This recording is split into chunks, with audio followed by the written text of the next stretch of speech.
Olá, seja muito bem-vindo, você que nos acompanha de todas as partes do Brasil e do mundo. Tá no ar o Mata Mata com Evair. Hoje é segunda-feira, dia 6 de outubro de 2025. Sou Rafael Tomazetti, nós vamos juntos pela próxima hora com muita informação pra você. E olha, muita polêmica, uma rodada que aconteceu de tudo. Erros de arbitragem ou polêmicas de arbitragem, pelo menos, para dar o que falar. A gente vai debater isso aqui. Mudança na liderança. O Palmeiras agora é o líder mesmo com um jogo a menos. A briga lá embaixo esquenta. Mais uma derrota do Santos que mantém os adversários próximos. E a briga por Libertadores também está intensa. O Fluminense entra cada vez mais forte. São Paulo sofre a virada para o Palmeiras e deixa de entrar nessa faixa de classificação, ou pelo menos colar ali no Mirassol, e no Bahia e no Botafogo. Tudo isso e muito mais se acompanha agora com as análises de Evair Paulino, Janaína Carvalho. Evair, que rodada, hein? Aconteceu de tudo, né? Rodada espetacular, muito boa pro Palmeiras. Janaína Carvalho. Com aquele tanto de roubo, é espetacular mesmo. Abel ajuda Abel. Meu Deus do céu. Meu Deus do céu. De quem será que ela está se referindo? Do erro do Palmeiras ou lá do erro contra o time dela, hein? Não, contra o meu time não teve erro. Não teve? Erro de arbitragem polêmico, não. Tem uns flamenguistas que estão reclamando. Estão reclamando que foi falta na hora do gol. Aquilo lá tava um segurando o outro, o jogador caiu, ali não foi falta. Também acho que não, já tô adiantando. Então é contra o Palmeiras mesmo o negócio. Pois é, mas teve de tudo. Teve um pênalti marcado no último lance no jogo do Grêmio contra o Bragantino. Nossa, só se o cara ficar sem braço. Não, né? tem que cortar o braço. Só no Brasil também, né? Pelo amor de Deus. E o cara, enfim, tem muita coisa pra gente debater aqui. E muitas mudanças na tabela que são importantes pra gente trazer a partir de agora, sempre com a sua participação. Bom, vamos lá. Começar no Morumbis, onde tudo se encaminhava para uma tarde tricolor tranquila. Um passeio tricolor. O Luciano abre o placar depois de um lançamento lindo do Marcos Antônio. Uma falha tremenda da defesa do Palmeiras, que ontem o Palmeiras cometeu erros que é muito raro você ver o time do Abel fazer. Bom, o Luciano fez o primeiro gol e no outro erro o Gonzalo Tapia fez o 2-0 para o São Paulo. E aí o Palmeiras no segundo tempo reagiu. Antes dessa reação, teve um lance em que o Alan, que entrou no segundo tempo, caiu. E ao cair, ele derrubou, por consequência, o Tapia. E aí os São Paulinos pediram pênalti. E essa foi a grande polêmica, a principal polêmica, porque ela se efetivou numa virada num clássico, que é sempre traumática nesses casos aqui, e numa mudança de mãos de liderança. Até criou-se o discurso agora, os flamenguistas têm dito que a CBF está atuando pro Palmeiras ser campeão do Brasileiro. E os jogadores do Flamengo ontem todos falando que contra o Flamengo eles marcam tudo, e para determinados times tem uma... Mas a questão do árbitro, a falta de critério dele foi muito questionada. Sim. No jogo de quarta-feira, Flamengo e Cruzeiro. E aí ele vem com a sequência de erros também no jogo do Palmeiras e... O Ramon Abate Abel. E São Paulo. Ele caçou a polêmica pro lado dele, né? E aí Vitor Roque, Flaco Lopes e Sousa viraram o jogo pro Palmeiras. Tava na cara que ia virar, né? Quando o Palmeiras fez o primeiro gol, tava na cara que ia virar. Eu não achava, não. Sabe você tava na emoção, mas não, porque o Palmeiras estava muito mal no jogo. A bola não parava na frente, os dois atacantes não se entrosavam.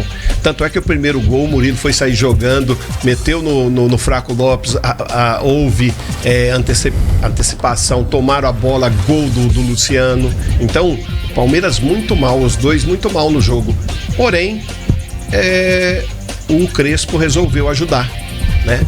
Porque quando ele tira o Marcos Antônio de campo, mesmo que ele estando cansado, mesmo ele estando pedindo para sair, ele ajuda o Palmeiras. E aí, daí para frente, sim, as coisas ficaram ruins, né? Ficaram ruins pro São Paulo, porque aí o Maurício dentro de campo, o Alan dentro de campo como lateral direito, é um canhoto jogando um meia jogando na lateral direita. É lógico, o Palmeiras ia se soltar e o São Paulo estava bem posicionado. Porém, o Crespo resolveu tirar o melhor jogador, na minha opinião. O jogador que meteu o Luciano na cara do gol, que marcava, que saía pro jogo. E daí pra frente aconteceu o erro de arbitragem, que o Palmeiras, que o São Paulo chora tanto, reclama tanto, mas não ia nem ser visto, né? Porque se o São Paulo ganha de 2-0, ninguém ia lembrar desse lance. Porém,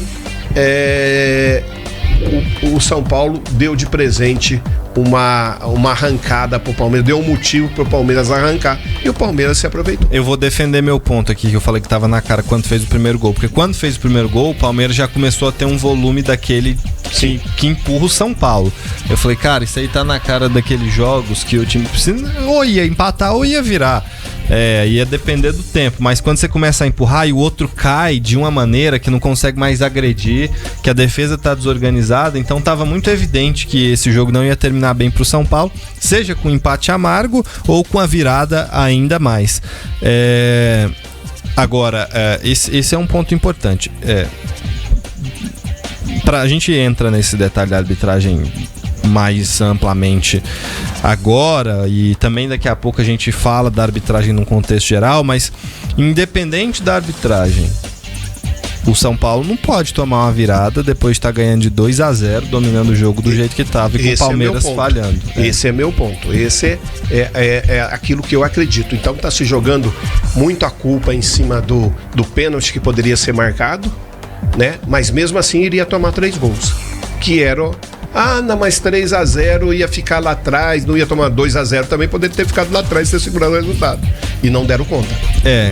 Independente disso, o São Paulo não pode, Janaína, ter esse tipo de variação, que é um problema que o São Paulo teve com o Zubeldia, tem agora com o Crespo também, que é um time que em determinados momentos consegue fazer o que fez para abrir 2-0 contra um rival que é vice-líder do campeonato, era vice-líder e agora líder do campeonato, e depois jogar como um time que não consegue segurar nada, né? Numa tarde que não era das mais inspiradas do Palmeiras.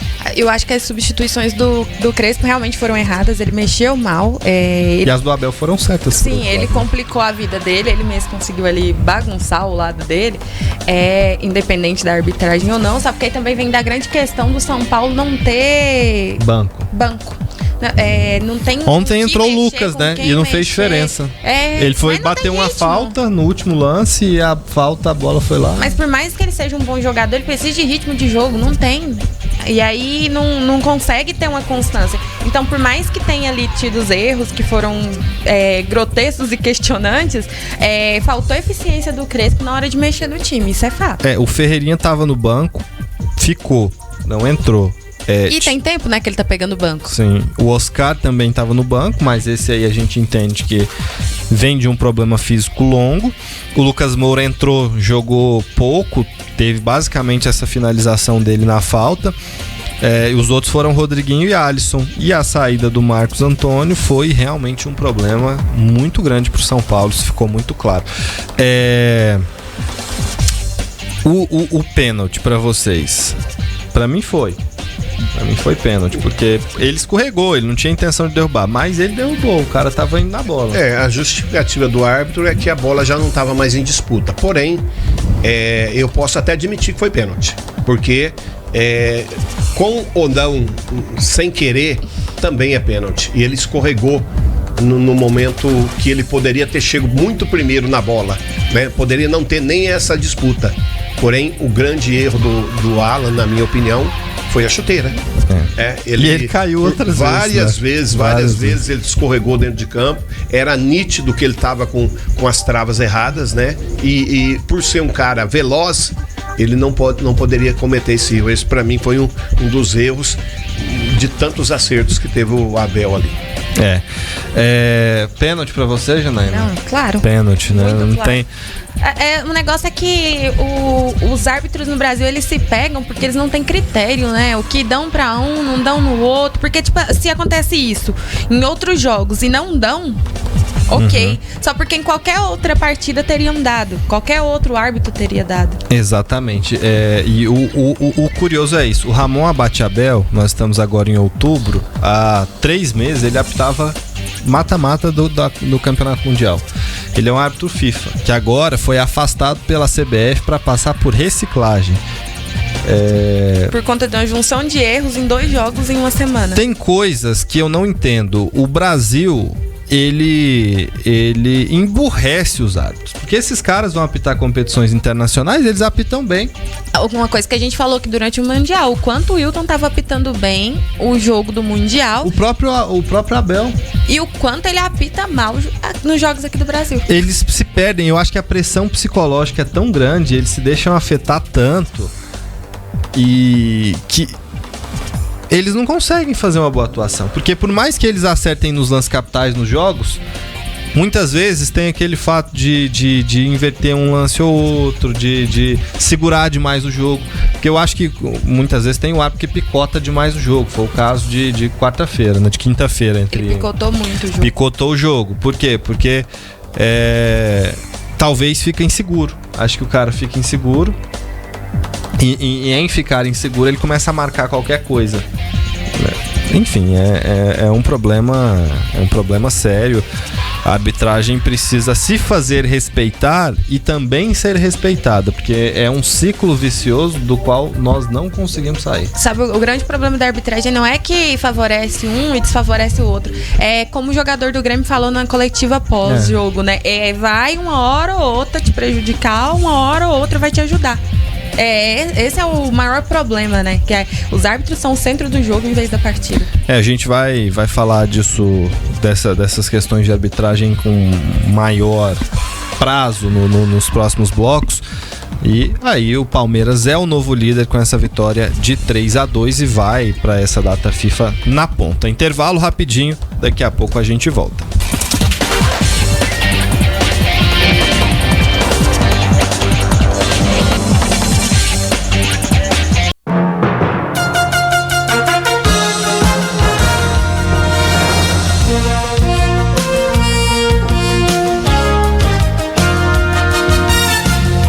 Estamos de volta aqui no Mata-Mata com Evair. A gente vai falar de arbitragem e da derrota do Flamengo, que possibilitou com que o Palmeiras assumisse a liderança ainda ontem. Mas, antes, Evair, com que time que o Palmeiras vai entrar em campo contra o Juventude, hein? Porque, cara, olha só, o Palmeiras tem um monte de jogador convocado. Vou citar eles aqui, vou até pegar pela escalação. 2 argentinos. Tem 2 paraguaios. O Piquerez tá na seleção, vai para a seleção do Uruguai. O Gomes vai para a seleção do Paraguai. Sousa também. O Aníbal Moreno tá na seleção paraguaia. Perdão, Argentina, convocado. O Vitor Roque tá suspenso. O Flaco Lopes tá na seleção argentina. E o Sousa, que é o substituto imediato de algum deles ali, tá na seleção paraguaia. Então tem 6 jogadores fora. Quem que o Palmeiras vai pôr em campo?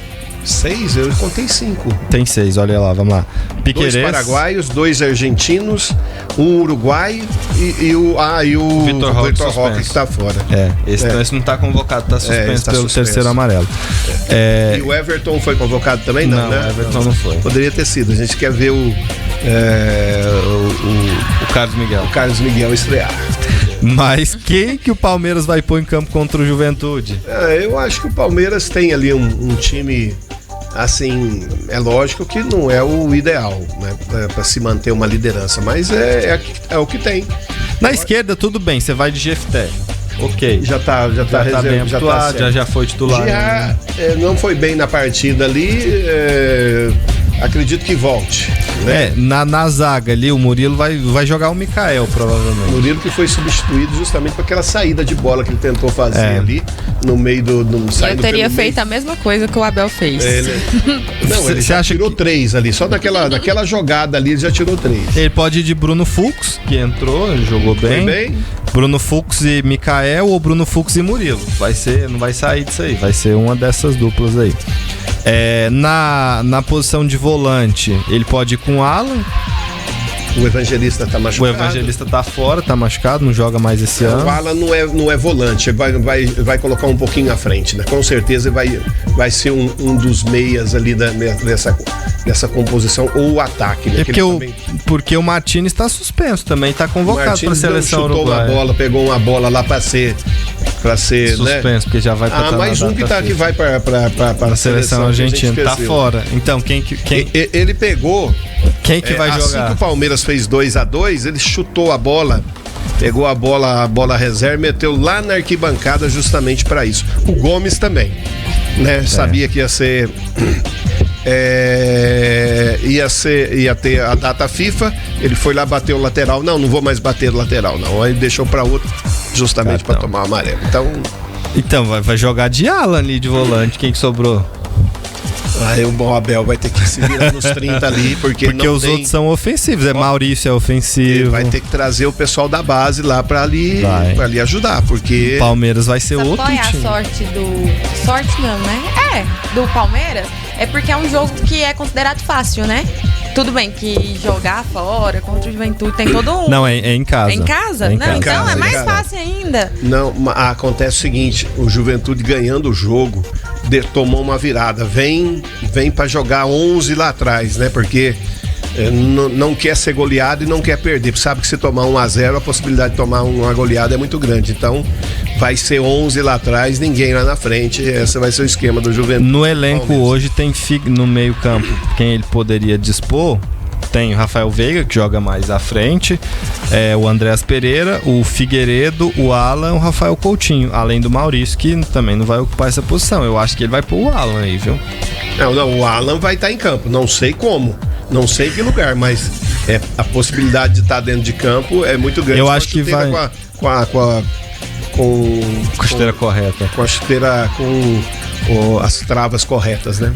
Eu acho que vai ser Alan, Rafael Veiga e o Maurício. Aí nesse meio campo do Palmeiras. E aí no ataque vai quem? Ele vai ter que pôr o Felipe Anderson, Facundo Torres de um lado, e não tem nem... Vai pôr o Bruno Rodrigues de centroavante? Não tem como. Não tem time pra jogar. Se você for analisar assim, não tem quem você vai buscar ali pra... Mas o Palmeiras, ele vai buscar lá na base. A base do Palmeiras é boa e vai aparecer alguém ali. Vamos trazer algum jogador. O Luigi tava na seleção, deve ter voltado. Foi eliminada, né? Foi eliminada, foi vexatória, outra coisa que não dá pra entender no futebol brasileiro, né? Mais um vexame. Esse aí é esperado até, né? Mas o Luigi vai estar ali também, é um dos centroavantes também que pode fazer parte. E esse momento é bom para os meninos, né? Mostrarem a capacidade, potencial e quem sabe ali subir e ficar permanente no profissional, né? Já imagina num jogo como esse, pegasse um time que estava ali brigando pelo título, né? Vai pegar o Juventude que está lá embaixo, então... É o momento. É o momento de lançar jogadores. Galera, seguinte, Bahia 1, Flamengo 0. Esse jogo possibilitou que o Palmeiras voltasse à liderança do Brasileirão. Gol do William José, e aí teve reclamação do Flamengo de que houve falta no lance do gol. Eu acho que os dois estavam se enroscando. Eu não acho que foi falta justamente por isso, porque estavam os dois jogadores, um tentando segurar o outro. Teve puxão ali do... E até quem começou os puxões foi o jogador do Flamengo. Sim, eu acho que assim, poderia marcar até falta mesmo no lance, desde que fosse falta também do outro lado, né? Então, as faltas se anulam? Não sei. Antes disso, o Danilo foi expulso, porque ele, sem querer também, deu uma... Mas ele foi imprudente, né? O pé numa altura muito grande, muito, muito elevada ali, e pegou no jogador do Bahia, ele foi expulso direto. E depois o jovem Wallace Ian, que parece que vai precisar de um tratamento psicológico, de acompanhamento com um terapeuta, porque ele vai colocar a carreira dele em risco desse jeito. Quantos anos ele tá? 18 anos? 18 anos, novinho, né? Ele é novinho e ele cai na pilha muito fácil dos adversários. A gente viu isso contra o Atlético Mineiro. 20 anos. 20? Já fez 20. Eu tô até vendo aqui, o pessoal tá Galvão Bueno também sugeriu pra ele um tratamento psicológico. Não, a grande questão, ele teve todos esses problemas nos jogos anteriores, ficou sem jogar por decisão técnica, né? Não sei se o motivo foi esse, porque o Felipe Luiz também não falou se o motivo dele ter ficado algumas partidas sem jogar foi esse tipo de comportamento, mas aí você entra em campo, já tem um jogador a menos, vai ficar discutindo com o quarto árbitro, cai na pilha de um jogador que já é experiente, malandro, e é expulso, prejudicando mais ainda o time. É umas coisas que não tem lógica. Ele precisa de um tratamento psicológico pra aprender a lidar com a emoção dele. Eu acho que precisa de fato, porque você já deve ter visto muito jogador assim que pôs a carreira a perder, né? Tem muita qualidade, mas não consegue lidar com na carreira do jogador, quando vai chegando esses momentos assim de decisão, muitos não viram jogador, não dá sequência, justamente por isso, né? Pelo lado psicológico. Então ele chega ali, ele imagina que a carga de pressão é muito grande e ele vai se distraindo, se distanciando dos objetivos. E principalmente quando lhe é chamado, né? Aquela pressão de ter que dar certo acaba atrapalhando. É um jogador que demonstra ter qualidade e que pode aí se perder se não tiver um pouquinho de... né? E isso já aconteceu inúmeras vezes por aí. Ele jogou 11 minutos. No primeiro minuto, 4 minutos que ele entrou, tomou... Eu acho que ele tomou cartão, acho que foi já na entrada, né? Discutiu com o quarto árbitro. Aí ele tomou amarelo. Depois ele agrediu no rosto um jogador adversário. Isso aí, era um erro da arbitragem, que era pra vermelho direto. E deu amarelo. Não, eu não sei se ele realmente ele acertou o cara. Nas imagens que eu vi, eu não.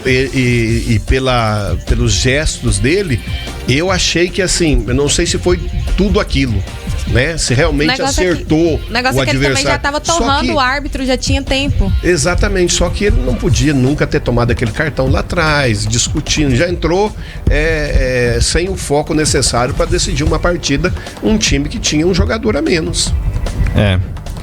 Bom, para além disso, o Flamengo... Bahia jogou mal, né? É isso que eu ia falar.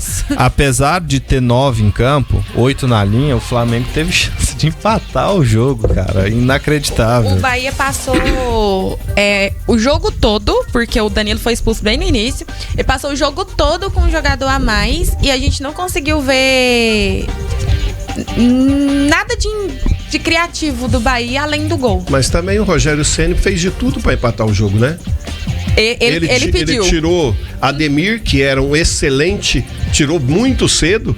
Mas eu vou colocar outro fresquinho ali do lado, que é velocista. Mas o Ademir estava muito bem na partida. Os únicos que jogaram bem, o Everton Ribeiro e o Ademir. E Everton Ribeiro também, é outro que eu não tiraria mesmo ele pedindo para sair. Com a experiência que tem, a metida de bola que tem, a qualidade que tem, né? Mesmo assim, ele tentou colocar um menino ali que poderia, né? Tem mais alegria na perna, tá mais fresco dentro do jogo, mas não resolve, né? E tipo quase que o time do Flamengo empata o jogo. É um tipo de jogo que precisa ter mais... ser mais experiente do que ter mais talento, né? Tem a cabeça fria, o Everton Ribeiro, que tem é mais pensante do que alguém que vai só correr. Você pode até dizer assim, o Everton Ribeiro já caiu o rendimento porque, né, não consegue dar mais aquela... Mas os momentos mais importantes ele aparece. Que precisa do experiente, é a hora que ele tem que estar em campo. E o Flamengo tem vivido, acho que um dos momentos mais irregulares da temporada. É um time que raramente tem dificuldades. Então, quando engata aí uma sequência pequena, sem vitória, já é uma coisa grande, né? Porque é um time que tem, inclusive, com um percentual atual, tanto o Flamengo quanto o Palmeiras chegariam muito próximos daquilo que o Flamengo fez em 2019 com o Jesus, que é a melhor campanha da história. O Flamengo fez 90 pontos ao ser campeão aquele ano de 2019. A gente vai para mais um intervalo, daqui a pouco nós voltamos aí, vamos falar muito de arbitragem, que é o assunto do fim de semana. O intervalo é rápido.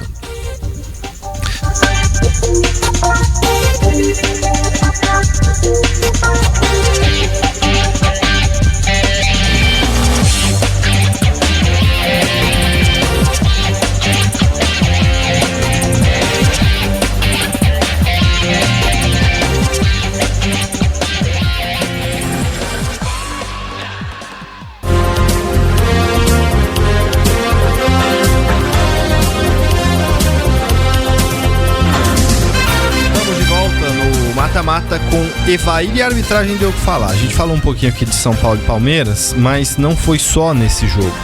Basicamente em todos os jogos o pessoal sempre fala, mas nesse fim de semana elevou-se o tom. Por quê? Porque no sábado teve o que eu já vou classificar aqui, na minha opinião, como um erro muito grotesco do árbitro, ao dar um pênalti para o Red Bull Bragantino contra o Grêmio, basicamente o último lance do jogo, que o atleta do time paulista finaliza, o jogador do Grêmio se coloca na frente da bola para tentar evitar com que ela vá na direção do gol, e ele tá numa posição ali que o braço dele tá colado ali ao corpo, mas o braço dele existe. Tá lá. Vai arrancar o braço pra jogar? E aí a bola bate muito sutilmente nesse braço que está quase que incluído ali em todo o perímetro que o tronco dele já oferece. E aí o árbitro marca pênalti, que é convertido pelo Bragantino. O Grêmio perde o jogo, o Bragantino vence. O Grêmio que contava com esse ponto perde, o Bragantino que levaria 1 leva 3. Isso gerou muita revolta. O Marlon, capitão do Grêmio nessa partida, fez um pronunciamento contra a arbitragem que é de um nível de razão, um nível de tempero, apesar da crítica ser muito forte, que é muito raro nós vermos partir de um jogador de futebol, que normalmente ou é muito sanguíneo ou tem dificuldade de concatenar as ideias para que elas sejam compreensíveis, como o Marlon fez. Vamos ouvir a declaração do capitão gremista. O que está acontecendo com o Grêmio aqui, eu vou falar categoricamente, o Grêmio está sendo roubado, prejudicado. E não só o Grêmio, outras equipes também. É uma decisão dessa que, olha só, os árbitros eles usam o VAR como muleta. Hoje no jogo Chelsea-Liverpool teve uma decisão de pênalti perto da área, e tem a regra da Premier League que se o árbitro está em cima do lance e ele não denomina pênalti, não é pênalti. No nosso campeonato não tem esse tipo de regra. A gente não copia os melhores, a gente não tira exemplo dos melhores, a gente nem profissionaliza os nossos árbitros, eles não têm suporte e eles são sim influenciáveis, porque ele marca o escanteio e diz que não é nada, e depois ele vem, ele olha o lance onde eu tô com o braço recolhido e marca pênalti. No Clássico Grenal teve 2 pênaltis que o Brasil inteiro disse. Depois o PC de Oliveira, que foi um excelente árbitro, diz categoricamente que não é pênalti pro Grêmio, e ele vai dizer hoje que não é pênalti pro Grêmio, como já aconteceu várias vezes. O problema é que isso repete. Ele já disse que não foi pênalti. Não, exatamente isso. Ele já disse que não foi pênalti, mas isso não vai voltar atrás, porque depois a pressão dos jogadores que perderam os pontos, é no treinador que perdeu os pontos e a equipe é prejudicada. Eu digo, isso não acontece só com o Grêmio, acontece com outras equipes também, já aconteceu de forma vergonhosa. CBF, profissionalizem os árbitros, melhora a qualidade do teu produto, porque não tem condição de jogar mais assim. A gente vê claramente que os jogadores, os treinadores, eles estão incomodados, saturados, né, saturados, porque para além dos erros, erro é humano, erro acontece, e ter erro zero na arbitragem é impossível. Enquanto ela for comandada por seres humanos, é impossível. Mas o nível de erros e a contumácia deles, a frequência com que eles acontecem aqui, é muito para além daquilo que é aceitável até. E isso que o Marlon fala me chama muita atenção. Qualquer coisa que o VAR chama o árbitro se sente na obrigação de marcar. Eu até acho que não, mas o VAR tá falando que foi, né? Cara, não dá, e o produto fica prejudicado. Ninguém aguenta mais. Porque é igual eu falei no primeiro bloco, né? Não é um time que tá sendo prejudicado ou beneficiado. É um contexto geral e toda hora. Ou você é beneficiado nessa rodada, na próxima rodada você não vai ter benefícios, vão errar contra você. E aí a gente não tem um critério, e o que vale num jogo já não vale no outro, e assim segue. E ninguém faz nada. E nesse jogo aí, eu tava assistindo esse lance aí, eu achei que faltou personalidade da arbitragem. Porque ele poderia muito bem dizer ao VAR, falar assim, não, o braço dele está junto ao corpo, a bola pode ter resvalado, foi para fora, mas não é pênalti. Faltou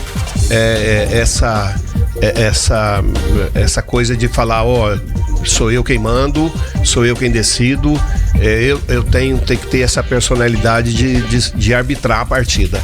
Eu não posso deixar na mão de quem está lá atrás no ar-condicionado querer impor uma situação que que todo mundo tá vendo. As imagens não mentem.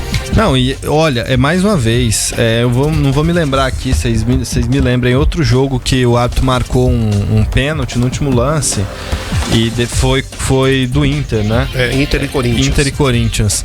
Que o árbitro marcou um pênalti no último lance, um pênalti que define resultado. Naquele caso ali definiu muito questionável. Não foi. E nesse, agora, da mesma forma, o árbitro no último lance vai contra o que ele viu em campo sem ter 100% de certeza. Eu repito aqui, na NFL, por exemplo, tinha essa regra. O árbitro de vídeo, ele é consultado e você só modifica a chamada de campo, a decisão de campo, se houver 100% de certeza. Eu não tenho... Aliás, eu tenho 100% de certeza que pra mim não é pênalti.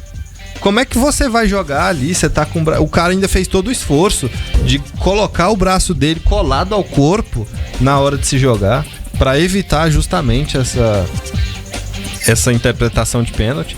E ainda assim, o que ele deveria ter feito? Não ter combatido o jogador? O que ele poderia fazer ali? Porque o que ele tinha pra fazer era tentar colocar o corpo dele na frente. Então, acho que é um tipo de interpretação muito ruim. Esse ano não dá pra fazer nada, não tem como separar o campeonato pra levar os árbitros pra fazer um retiro ali. Mas isso daí a gente já viu que não resolve. Mas precisa se fazer. A CBF não vai profissionalizar ano que vem a arbitragem, isso já tá claro. Já disse que os custos hoje eles são incompatíveis. Mas precisa de uma organização para melhorar esses critérios, para que eles sejam uniformes e para determinar para os árbitros, ou deixa o jogo correr, ou todo mundo deixa o jogo correr, ou todo mundo picota o jogo. Não, eu acho que a arbitragem brasileira vem interpretando errado aquilo que veio lá de cima. Da mesma maneira que interpretaram errado quando foi colocado em vigor aquele atraso de bola. No Brasil se pensava que se o goleiro rebatesse um chute pro gol, o goleiro rebatesse, ele não podia mais pegar a bola. O brasileiro interpretou daquela maneira. Depois veio a ordem lá de cima e acabou fazendo que as coisas fossem do lado certo. O brasileiro continua interpretando, a arbitragem brasileira está interpretando esse tipo de lance de maneira errônea já há algum tempo. Nós não vemos isso lá fora. Nós não vemos isso na Premier League, na Champions. Pode acontecer uma coisa ou outra, porém não é regra lá. Não é regra, a bola bateu no braço, pode dar pênalti. Eu não vi ninguém falando isso, não vi essa ordem lá de cima. Porém, no Brasil se estabeleceu dessa maneira. E é raro a gente ver alguma rodada que vê tanta crítica à arbitragem como acontece no Brasil. Porque no Brasil não é uma ou outra, toda rodada tem uma confusão envolvendo a arbitragem. E aí chegou num ponto de estopim. Pra mim, essa rodada eu classificaria como estopim. Essa entrevista aí é um estopim. Um jogador falar da forma que falou. E porque ele não falou assim, olha, o Grêmio foi prejudicado. Sim, que no começo da entrevista ele falou disso. Só que ele usou num contexto geral. Acho que ele falou o que todo jogador queria falar. Que é ruim, que não dá. E jogar lá, participar disso é ruim, porque, enfim. E isso refletiu no domingo. Muitas das críticas que vieram no domingo partem dessa declaração do Marlon, porque todo mundo se sentiu encorajado para expor as mazelas da arbitragem brasileira. Foi o caso do Renato Kaiser, por exemplo. Depois do jogo do Vitória, perdeu de 4-3 pro Vasco, reclamou-se muito da expulsão do Lucas Alter, que tomou um cartão amarelo no momento em que ele tá numa disputa de bola ali com o jogador antes da bola sair, e aí ele empurrou o jogador do Vasco, caiu, o árbitro deu o segundo amarelo, ele foi expulso naquele momento, o jogo tava 3-3 entre Vasco e Vitória, e aí tava aberto ainda, e o Vitória com a menos perdeu a partida lá em São Januário. Renato Kaiser citou o Marlon e disse, olha, é isso, como é que a gente faz com essa arbitragem? Como é que ele expulsa o cara daquele jeito? Esse lance aí ele gera debate, porque eu até acho que era para amarelo ali.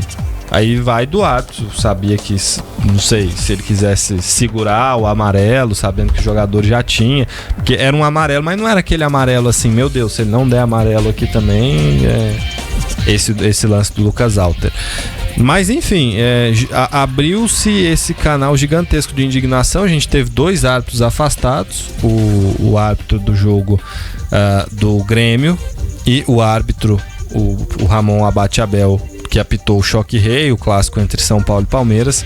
Esses 2 foram afastados pela CBF, vão passar por um processo de reciclagem. Só que aí eu fico observando as cenas. Cara, os árbitros também, eles estão muito acuados. Todo jogo, você vê, eu observando principalmente esses lances polêmicos, todo mundo enxovalhou, achincalhou tanto a arbitragem brasileira, e isso tem acontecido desde sempre, também desde quando eu me entendo por gente, que ninguém respeita o cara. Muito se põe nessas condições, né? Muito se colocam nessas condições. Erros bobos que eles poderiam... aliás, o VAR poderia ajudá-los, né? E aí eles estão apitando extremamente acuados. Porque, assim, crítica e pressão arbitral sempre teve. Mas o nível que eu tô vendo esses caras acuados hoje, eu não lembro de ver. Os caras tão com medo de todas as reações. E se apitar com esse tipo de psicológico, a chance de você errar, o risco de você errar é muito maior. Eu não consegui entender qual que é a diferença, por exemplo, deles irem apitar um mundial e apitarem bem e chegar aqui e ser dessa forma. Juro que eu não consigo entender. Tá, que os jogadores reclamam mais, respeitam menos, a torcida também pressiona mais. Só que tudo isso balança o psicológico de um árbitro pra ele errar dessa forma? Não digo pra ele errar dessa forma. Acho que tem os erros de interpretação que o Evai disse aqui. Tem os critérios que são falhos de formação mesmo.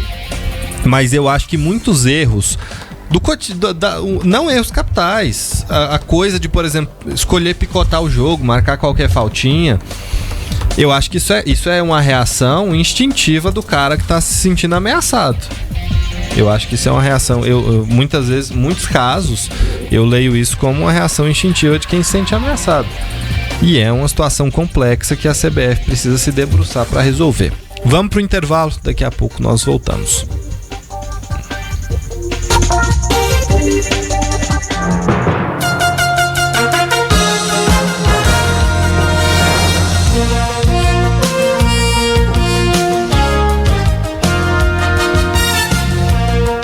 Estamos de volta no Mata-Mata com o Evair. Vamos falar um pouquinho da briga lá embaixo. A gente falou da briga pelo título, com o Palmeiras passando o Flamengo. O Cruzeiro ficou no empate 1-1 com o Sport. O Cruzeiro também quase que deu tudo certo pro Palmeiras. Quase, mas foi uma rodada ótima. O Sport, né, jogando bem.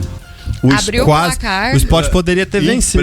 Poderia ter vencido. Antes do Cruzeiro empatar, o Sport teve 2 chances claras de gol, né? Aquele time que a gente falava assim, não tem nada, acabamos vendo um Sport com contra-ataque, marcando bem, com tranquilidade para jogar. Foi impressionante.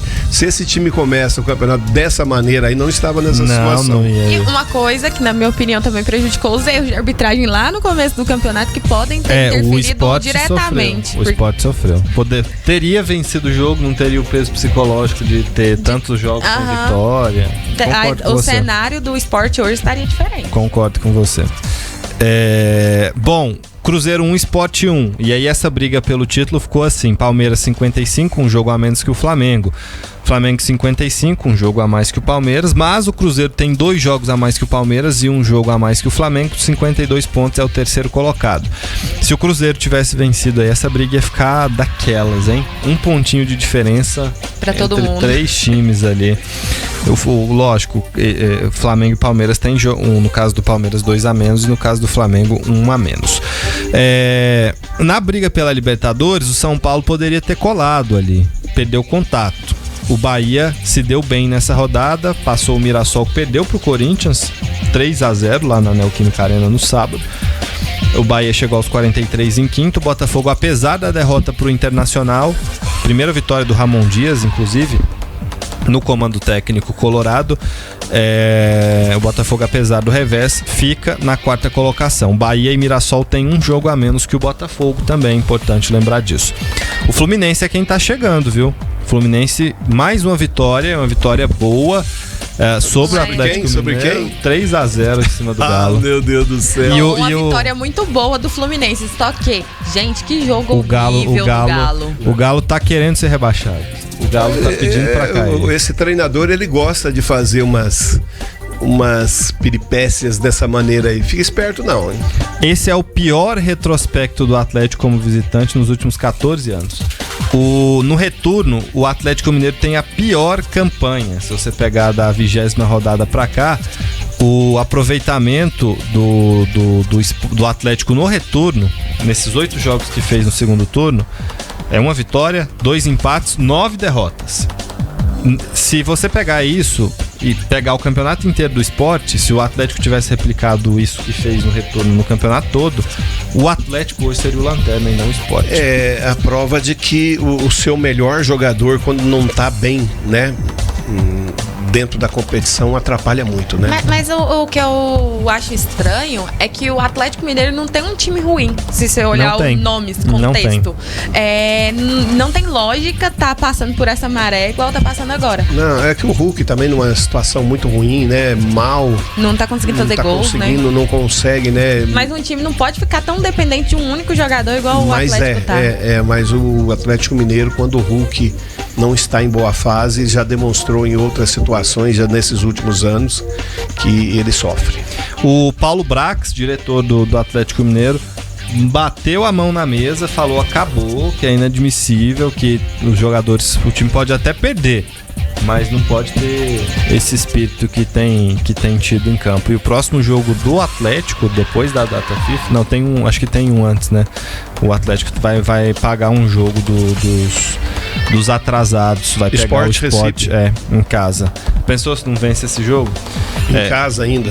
E o Sport tá melhor. O Sport jogando bem. O Sport tá melhor aliás, assim, em vista do que tava jogando o próprio Sport nos últimos jogos. Aliás, para essa partida, o Sport já ficou em Belo Horizonte, né? Para jogar contra o Atlético. Já pegou o Cruzeiro nesse último jogo. É porque pela rodada, se tivesse as rodadas certinhas, o próximo jogo do Atlético seria o clássico contra o Cruzeiro, né? Só que tem que pagar esse jogo aí contra o Sport que ficou para trás.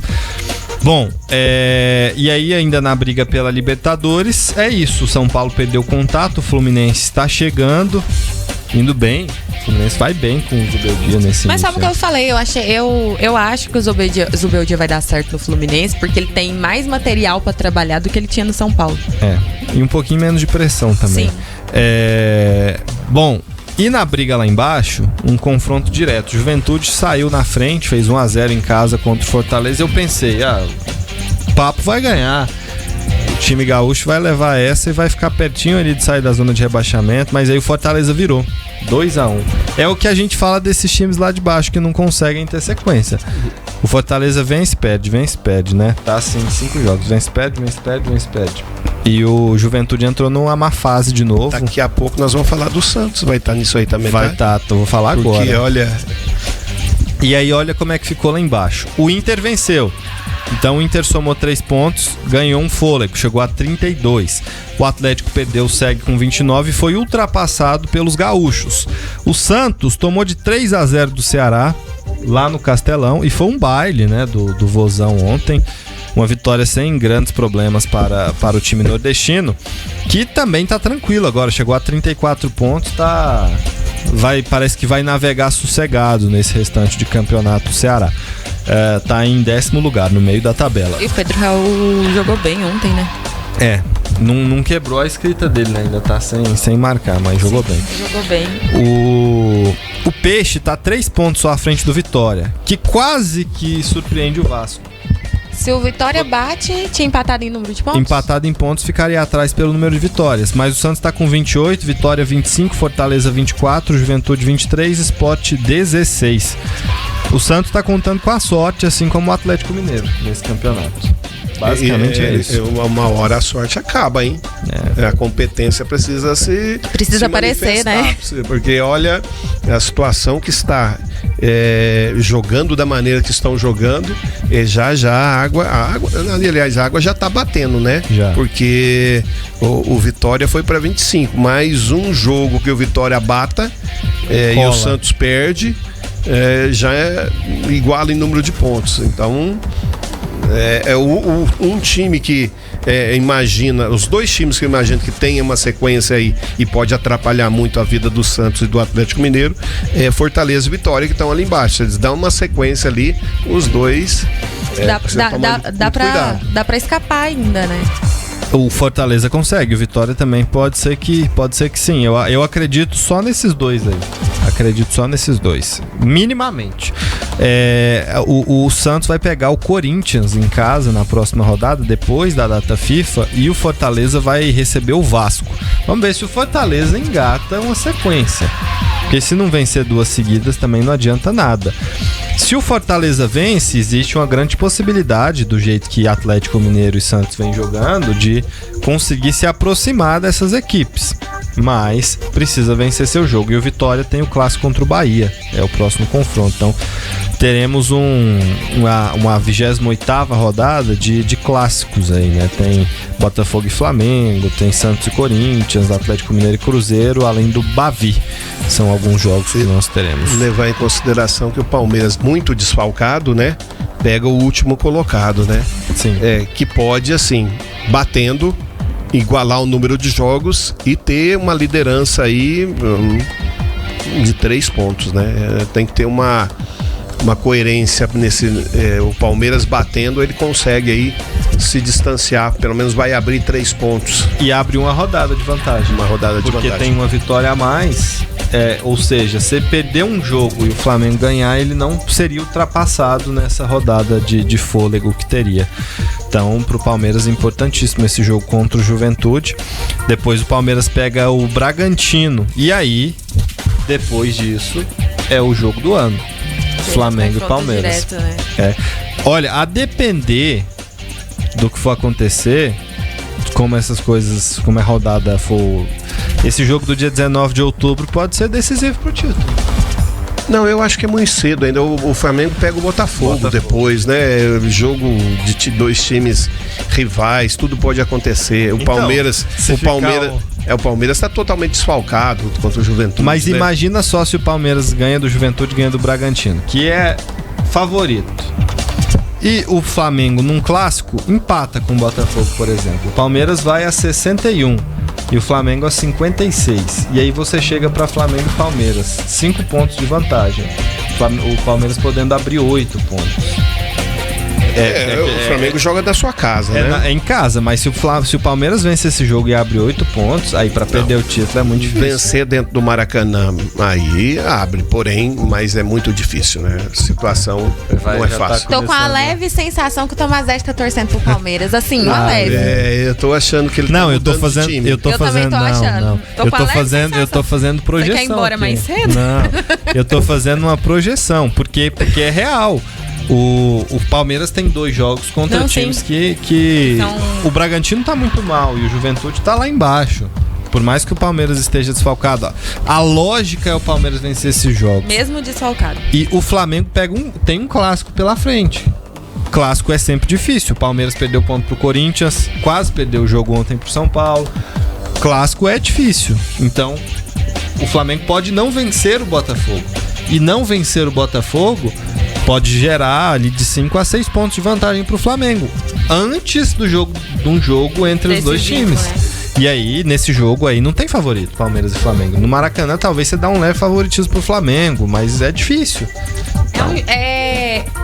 Tanto é que a gente achava que o Palmeiras era favorito jogando no Allianz e não venceu a partida, não venceu, né? O Palmeiras. O Flamengo venceu o Palmeiras. É um tipo de jogo que tudo pode acontecer. Exatamente. E aí, se você tem o Palmeiras vencendo e abrindo 9 pontos, eu não imagino nem Flamengo nem Palmeiras perdendo 9 pontos em tão pouco tempo. A grande questão dessa partida é a Libertadores no meio da semana. É saber o que os treinadores vão fazer por conta do jogo da Libertadores na quarta-feira. Bom, gente, o programa correu hoje. Chegou a hora só pra dizer que o Estevão não fez gol em clássico pelo Palmeiras, mas no primeiro dele lá no Chelsea ele já anotou contra o Liverpool. Além de ter ganhado todos os holofortes ali da imprensa, o treinador rasgou elogios, né? Ele tá sendo muito amado lá no Chelsea. Não deu tempo pra falar nem da Série B, hein? Não deu, e foi boa, viu? Pegou fogo também. Amanhã a gente fala. Gente, obrigado pela companhia. E vai, tchau pra você, até amanhã. Até amanhã, forte abraço. Tchau, Janaína. Tchau, até amanhã. Gente, obrigado pela companhia, tchau pra vocês, até amanhã.